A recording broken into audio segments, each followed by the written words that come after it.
Ito pala ang dapat pumunta sa farm. Nako mga bata, gising-gising na. May exciting adventure kaming hatid sa inyo ngayong Tuesday morning dito sa UH Chitty Time. Yan, may meet and greet tayo today. Wow. Nako, it starts with the letter Z.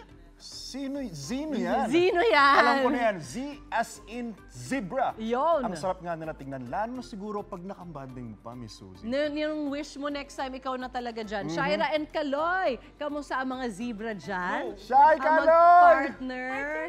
Ayan na. Wait lang. Hi, guys!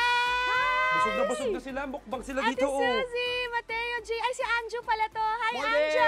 Good morning! Hello sa inyo. Nandito pa nga kami ni partner Shaira Diaz with our besties. Ayan, dito sa Mendez, Cavite, sa isang zoo. Ay, sa isang farm. Yes. At kasama nga Yes. natin ngayon ang aming mga newfound friends, si Martina at saka si Harley, na mga turning 7 years old na po, mga female zebras po dito sa zoo. At sila nga po ay herbivores, meaning po they only feed on grass. Kaya ayan, oo katulad nga. itong ginagawa At natin. maliban sa pagpapakain sa kanila na kanina pa namin ginagawa at busog na ang aming mga besties ngayon, pwede rin silang merong up-close encounter. At ayan nga, makakasama natin ngayon, si Sir Ruel Masungka, ang kanilang farm supervisor. Hi, Sir Ruel! Hello, good morning! Welcome Magandang to umaga Unang po mga kapuso.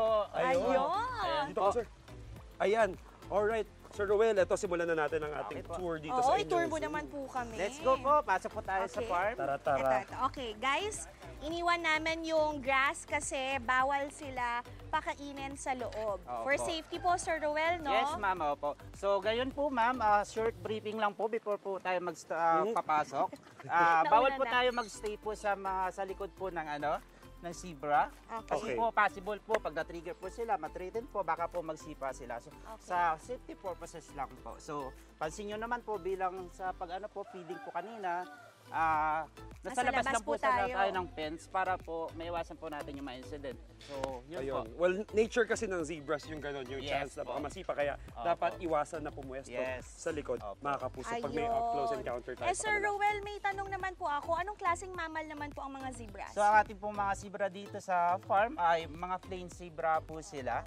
Yun po. So, meron po sila Plain zebra? Yes po, plain Oh, zebra. okay. Halika, bakit di natin lapitan si ano? Okay po. Oh, may mga bomba. Eto, sino dyan? Si Wag po masyado Marty tayo to, sa no? likod. Dito si... Ito si Harley. So, ito po yung isa, si Harley po, at saka po si Martina po. So, ang pwede po natin i-pet or i-pet lang po is si Marty si Marty. po. Sige nga, Siya po subukan yung natin. nahahawakan po natin. Alright. Saan siya pwede hawakan, Sir Pwede Ruel? po natin siya hawakan dito sa ulo, banda, sa neck, andito po. Alright. So, yun po. Parang ayaw niya sa akin. Okay lang ba? Ay, Okay naiilang. lang po. Okay, wag na Ayan, natin oo. anuhin. Sabi Oo. nagmumukbak daw siya, bakit natin siya Oo inaabahan? nga. Oh, pero kasi busog na busog. At saka spoiled namin kanina si Marty at saka Oo, si kanina pa Harley, natin no? na-feed. Tapos, partner, di ba yung stripes nila? May... Ay, eto. Actually, yung tanong ko about their stripes. Pwede po ba ihalin tulad yung stripes ng Opo. mga zebras, na black and white stripes nila sa katawan, sa fingerprint ng mga tao? Yes So, po. So yung stripe po ng ating mga zebra po, para po siyang human fingerprints po na hindi po magkakapareha sa ibang zebra po. So parang tao po ng fingerprints, magkakaiba po ang lahat. unique Oo on nga. each Opo. every yung, zebra. yung behavior naman po nila. So yung behavior po nila, ma'am, they are peaceful and aggressive po. So dito po, kagandahan po dito sa farm, napaamo po namin sila, na-train po namin sila for the up-close encounter po. So yun po, kaya po natin nalalapitan po sila. Ah, Sige nga, subukan ko. Eh, Okay yung lang ba, life- Marty? Marty. Okay, oo. Yung lifespan naman po nila. So sa lifespan naman po nila, umaabot po sila ng 25 to 30 years old po. Yun. Wow. Okay, turning 7 pa lang po. So mga babies pa po to, sila Martina at saka si Yes, so, Harley. opo. 4 years for our besties. Itong Oo. ating mga Opo.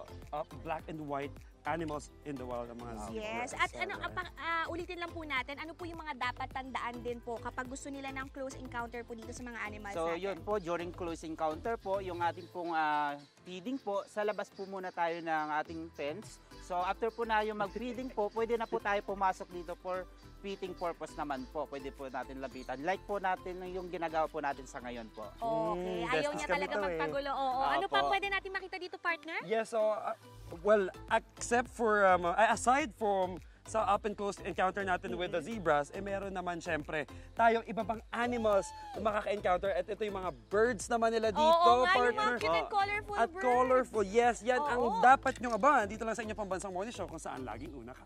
Unang hirit!